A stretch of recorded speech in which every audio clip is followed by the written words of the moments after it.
Okay. Oh, I figured out how to do the questions. Okay. Is there information that you absolutely cannot discuss? No, there is not information that I absolutely cannot discuss. That's why I'm saying ask me anything that you want right now. Does Erika still want you to stop? Did she explain herself? Yeah. So Erika said that the reason that she told me to stop was because of the way Barry set up the question. And so she was basically saying, like, you know, stop, that's it. And then there apparently was a lull, which could have been edited. And Barry kind of wanted her to say more, but she didn't say more. That's what she told me. This person said, do you believe that the world can trust Erika and trust Turning Point USA? You know, I don't think that we can trust anything until we figure out what happened on that day. You know, that's why I said I'm not voting until we figure this out. And this weird peer pressure that we all need to vote and just like keep focusing on politics and support conservative organizations. And like, it's like, no, because to me, if this is covered up and we don't get a clear answer, and when I say a clear and convincing answer, I don't mean $1 billion campaign spent on influencers telling you that the answer is clear. I mean, like, we all look at each other and go, yeah, like 100%, we saw him pull the trigger and that's it, it's over. And I, even in that regard, even if I actually saw Tyler Robinson pull the trigger, and I don't think he did, and I haven't moved 1 inch on that opinion, but even if I did actually see him do that, I still would not think he acted alone. So I don't think that we should just be moving on and trusting everybody. That doesn't make any sense to me. There's no way that Erika could know that organization this quickly. Like, there's 650 employees, and someone was just assassinated in broad daylight, and people are telling lies. People are telling lies. We're going over the lies, like, on the show live. So I don't get how anybody could trust the situation right now. This person says, what's one thing you learned that you didn't know prior? I mean, there's a lot of things I learned that I didn't know prior. I think probably the part that we discussed about the magic bullet, them saying that, you know, Andrew was kind of flying rogue and just did that. And I will say I struggle with that one a lot. I struggle to believe that because, first and foremost, how on earth, like, we'd have to believe that, first off, the surgeon, who's a professional, who works at multiple hospitals, just thought it was fine to talk to a PR agent, who in theory, he shouldn't have even seen Andrew, right? Like I said, Andrew gets there later. I'm assuming the surgeon didn't just wait around to hold hands. That's not what surgeons are supposed to do. They should be working on the next patient, whatever it is. Okay, he had to have had permission, because otherwise doctor would be like, who are you? Like, how, especially when there were so many people looking for information, I would imagine the doctor would have been on high alert. So I feel like that like, we're not getting the truth of that conversation. Like, more happened. There was some sort of a facilitation between that conversation. That's weird. And then you have to believe that not only did Andrew fly rogue and call the surgeon, and then the surgeon violated HIPAA to talk to Andrew, but then on top of that, that Andrew then was like, I'm going to tweet this and I'm going to put quotation marks because I remembered from memory what the doctor said. I'm just like, that's a lot of stuff that had to have happened. And I don't know. I just don't. I feel like there's a little bit more to that story. This person said, did EK comment on the Egyptian planes following her? I've talked about this on the show. We're going to get more into Egyptian planes tomorrow. She definitely seemed receptive to it. I'll say that. She was definitely receptive to it, and there's no way not to be receptive to it because it's true. It's happening. This person is, are you now paid by Israel? No, it's Qatar. It's always Qatar. This person says, did you find it strange that Erika had Charlie's phone during investigation? I forgot to mention on the show today. I did ask whether or not the feds took Charlie's phone, and they didn't.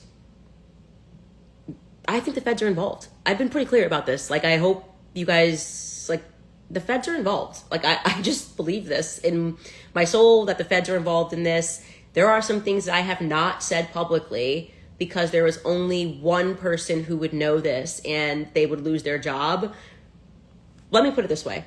I am like 99% sure the feds were involved with what happened on that day. That's where I'm at personally. Okay. I don't even question that. Like, that's not even something that I'm willing to play the game with. The Cash Patel, when did he know? Where did he know? So now for me, it's like how many people at Turning Point knew that. And I have bad feelings about a lot of people that are there. I shouldn't say a lot of people. That's not fair. A lot is me being dramatic. But I have some bad feelings about people that are there. And especially when their stories start to run into each other, like we've shown, it's not good. Because it's like, what's the point of telling small lies, right? Like, I thought it was weird that, like, Elizabeth got cut out of the story of Mikey's first phone call when they were all so insistent that was like a military maneuver, you know? This person says, are you not being paid by Israel? Did you ask about Pierre Dupont? I had already asked Justin Strife about Pierre Dupont, and he said that he did not know Pierre Dupont. And I had asked that before we had ever even sat down. I did not ask Erika about Pierre, which I should have done. And I had a list of questions, and I did not think to ask her about Pierre. I should have done that. I can still do that, though, because the lines of communication are open. So there you go. Is there anything that Erika said that you didn't believe? I think I kind of just answered that question. I struggled with, I struggle with the Andrew Colbert tweeting that by himself. Like, it's pretty standard. Non-doctors know that you have to speak to next of kin. And also, I would say the Bibi Netanyahu offer, saying that, you know, she didn't know about that offer. I don't know.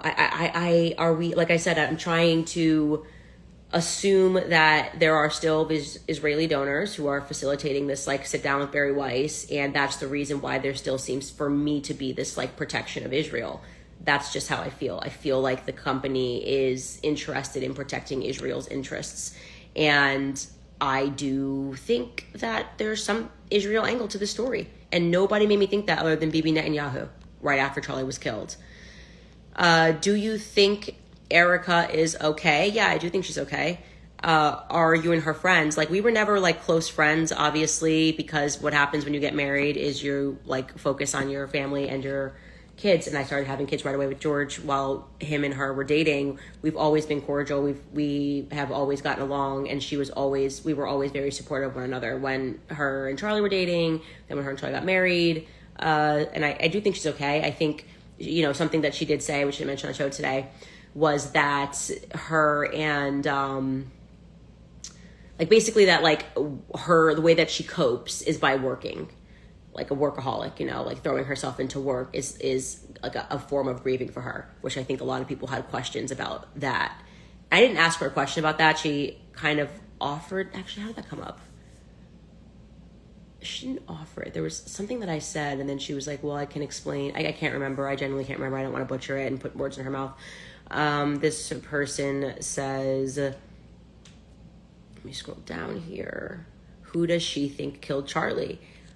I think she expressed herself, hence the reason why I pointedly asked the question. She expressed, at least what I got from the Glenn Beck interview, was that she believes that it was Tyler Robinson, and I don't see how she gets there.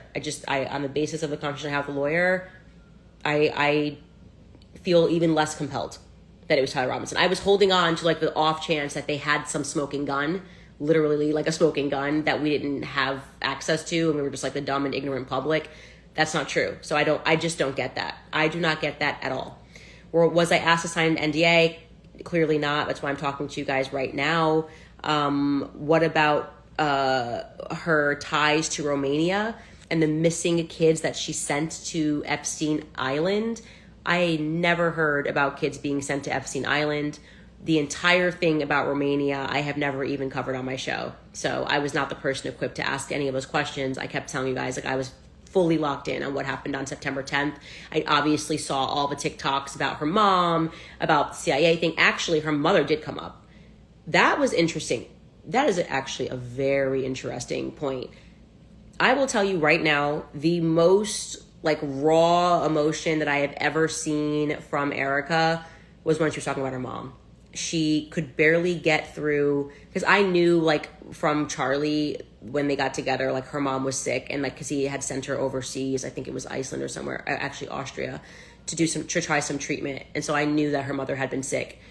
When she even started talking about her mom, it was the one time that she broke and looked like she was about to cry, and, like, turned really red, like, you know, like, she was trying to keep it together. And I can tell you, like, that she loves her mom. That I've never seen. Like, I would stand that to the end, that Erika Kirk very much loves her mom, and she's very close with her mother. Most raw emotion I have seen from her, like authentic raw emotion, was when we brought up the topic of her mom, and that was in relation to, I asked her straight up how she knew Tyler Boyer. That's another thing that's just coming to my mind right now because I'm just riffing at you, but you can't remember everything. I mean, guys, it just happened. It was a 4.5 hour meeting. I took notes. You just got to give me time to like process them. That's when her mother came up, and she was like, yeah, she loves her mom. Her mother being sick is something that genuinely impacts her. Why did the conversation have to be private? What do you want me to tell you? That's what I was offered. What do you want me to do? Like, that's what I was offered. I was offered public. I said yes. I was offered private. I said yes. I'm going to take whatever I can get. And I hope that we can then have a conversation in the public, that it can be AMA style and the public can ask all of their questions. I don't, if I was in their position, I would do it. I told them their PR has been a disaster. I think their PR, I said, this is a new PR world, and I feel like you guys have been treating the public like they're stupid, and they're not. They're not stupid. They have sussed this, they know this entire situation is suspicious, and I feel like you should just be kind of like dealing more honestly with the public. This person says, why hasn't Erika protected you regarding the FBI? Oh, that didn't even come up. Honestly, I didn't even think to ask her about like, oh, could you reach out to the FBI for me? Because that's not how it's supposed to work. I pay taxes. The FBI should answer because I reached out to the FBI. And I think it's obvious. It's because I think they're involved, and I think Kash Patel is petty. And that's the reason why they're doing absolutely nothing about me saying that I have information pertaining to foreigners being on the ground that day. They're just not interested at all. Somebody said, did they threaten you? I was absolutely not threatened. Am I safe? Who knows? I mean, I'm fighting like 6 countries, one of them being the demonic entity that is Israel. Probably not, but it is what it is. This person said, do you think Charlie would still want you to apply pressure? Yeah, I do. I do think Charlie would still want me to apply pressure. And figure out what's happening, and that's why I'm doing it. Did you clarify anything surrounding whether or not an autopsy occurred? I already told you guys for a fact an autopsy did happen, so I didn't have that on my list of questions because I had already confirmed that. Was yesterday your first time speaking with Erika since 9/10? Yes, it was. Will TPUSA own up to the lies as much as you did? Will they defend you publicly? That's actually a good question. It was a private conversation. It would actually be great for them to then have it on the show and to own that they lied. That would be good, to exercise some humility, because I feel like I've been public enemy number 1, and all I ever did was tell everybody the truth from day one. Does Erika think Tyler killed Charlie? Yes, I think she's already said that on multiple interviews.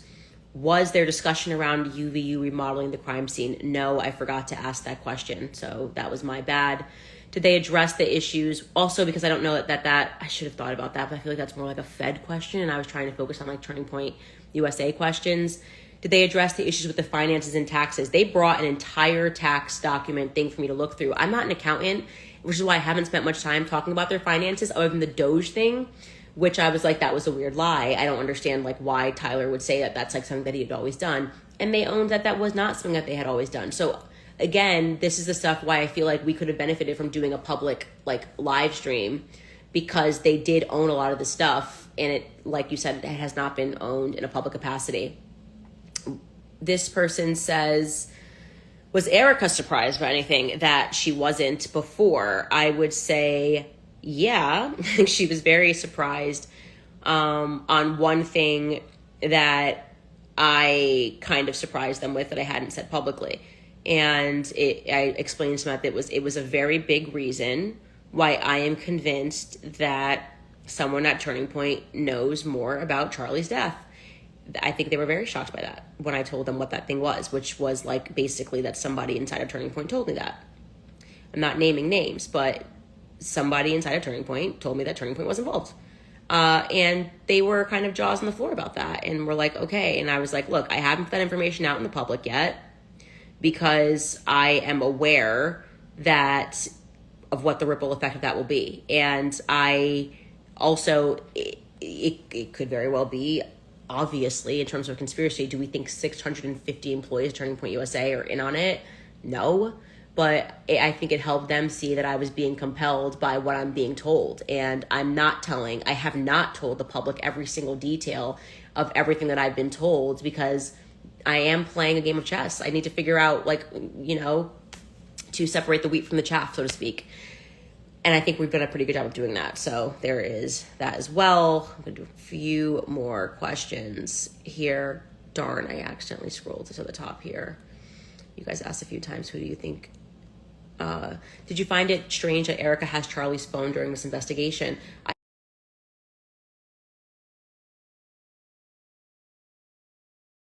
find it strange the FBI didn't take his phone.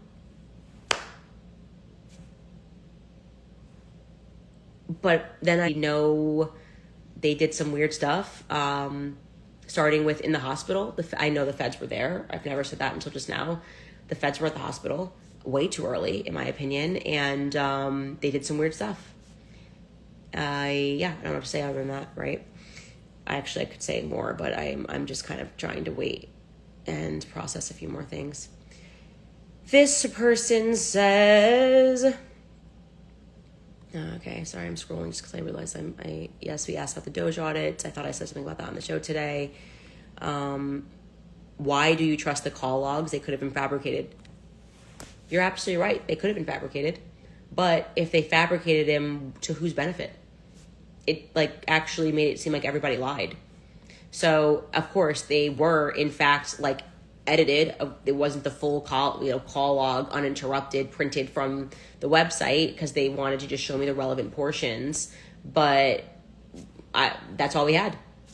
I would prefer to sit down with Mikey and for Mikey to show me his call logs in person. I'm open to that. If I ever get an opportunity to go on their show, I would just be like, can you show me the phone so I have the confidence? I can only tell you guys what I was told, This person says... I told you about the Egyptian planes. You'll have so much more on that tomorrow, so I'm going to skip that. Who styles your hair? Mia, who came with me for the vibes, my cousin, A1 since day one. She can't stand me, but she's always with me. Do you believe that Erika Kirk is skeptical of Kash Patel? That's a good question. I feel that, and this is not coming from the private meeting, this is coming from just public messaging, that they have been trusting of Kash Patel. That they have been, in communication with him, is what I've been told. They've been in communication with him. I find that to be weird, because I think Kash Patel is completely and utterly full of shit. So, if she is skeptical, it was not communicated to me. And I didn't ask that question specifically. Is Erika interested in the story of the witness that called you the military meeting that he saw in the military base? I think that's an interesting question.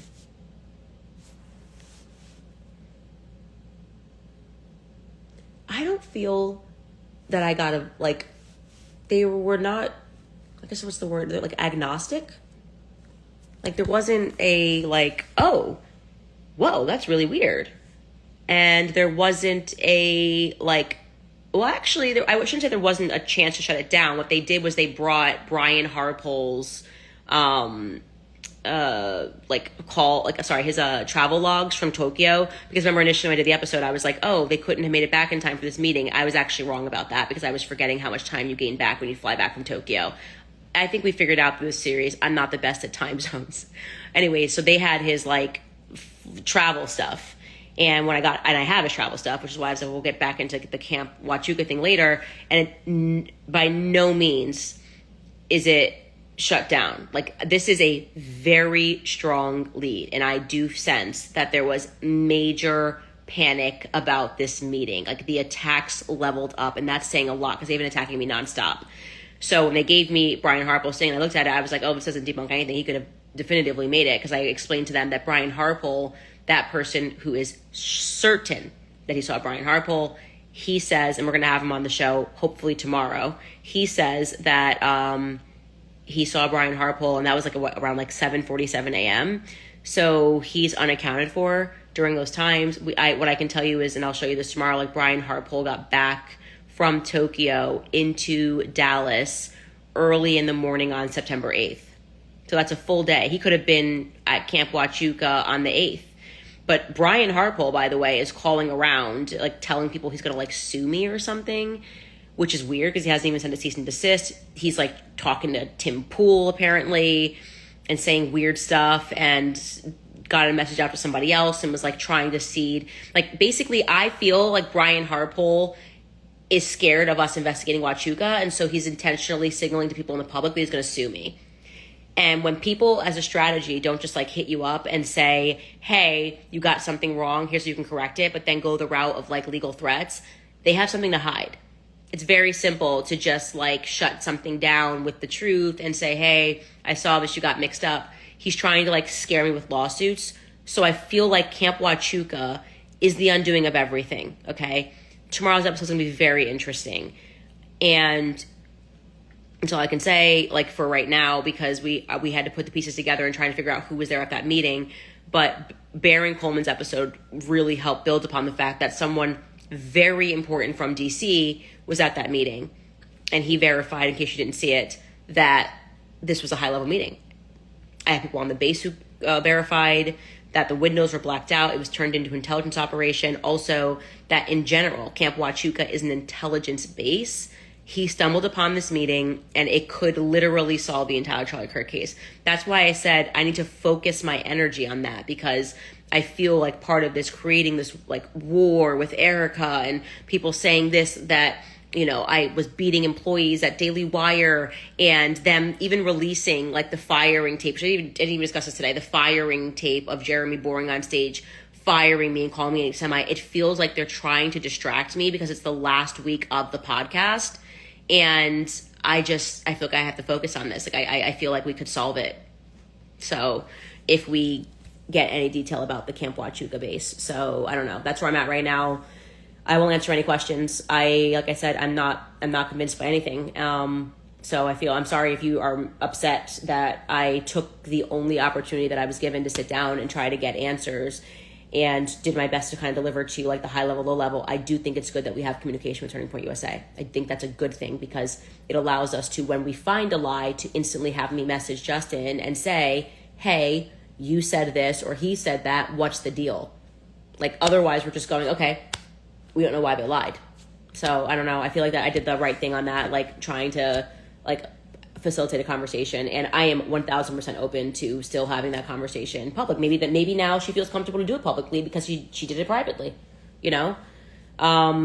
Anyways, I guess that's kind of what I'll end it for today, and I'll obviously see you guys tomorrow when we get back onto Camp Huachuca and what we have discovered about that alleged meeting, all hands on deck meeting that took place the morning before